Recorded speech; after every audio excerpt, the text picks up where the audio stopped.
Welcome to my new video. Today I would like to share with you about the 4 skills. So, dear viewers and dear followers, all of you should know that there are 4 skills in English. So, প্রিয় viewers এবং প্রিয় follower সবারই জানা উচিত ইংরেজিতে মাত্র 4টা skills, L S R W. So there are 4 skills in English. Though English is an international language, but it has only 4 skills to learn. যদিও ইংরেজি একটি আন্তর্জাতিক ভাষা, কিন্তু ইংরেজি শিখতে মাত্র 4টা দক্ষতা অর্জন করতে পারলেই একজন স্বাভাবিকভাবে ইংরেজি শুনতে পারবে, বলতে পারবে, পড়তে পারবে এবং লিখতে পারবে। তো আমরা সবাই জানি L for listening, S for speaking, R for reading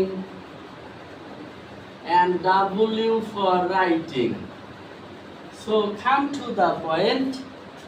অনেকেই আমাকে জিজ্ঞাসা করে, যেহেতু আমি একজন সহকারী ইংরেজি শিক্ষক, অনেকে আমাকে প্রশ্ন করে এবং জিজ্ঞাসা করে, স্যার আমরা ইংলিশে কথা বলবো কিভাবে, বা আমরা ইংরেজি ভালো করব কি কি উপায়ে।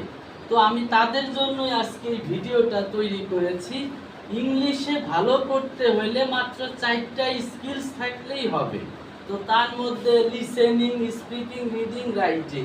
তো আমি ব্যক্তিগতভাবে আমি কয়েকজন গুণী এবং সিনিয়র শিক্ষকদের মাধ্যমে জেনেছি যে অনেকে বলে যে ফার্স্টে লিসেনিং, তারপর স্পিকিং, কিন্তু অনেক সিনিয়র শিক্ষকরা আমাকে বলেছে এবং আমিও তাদের কাছ থেকে শিখেছি যে কেউ যদি ইংলিশে স্পিকিং করতে চায়, ইংলিশ স্পিকিংয়ে সে এক্সপার্ট হইতে চায়, তাহলে ফার্স্টলি তাকে ডাব্লিউতে আসতে হবে।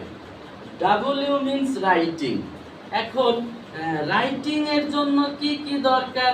রাইটিংয়ের জন্য আমাদের দরকার টেন্স এবং আনুষঙ্গিক কিছু গ্রামার, কিন্তু ফার্স্টলি টেন্স জানতে হবে।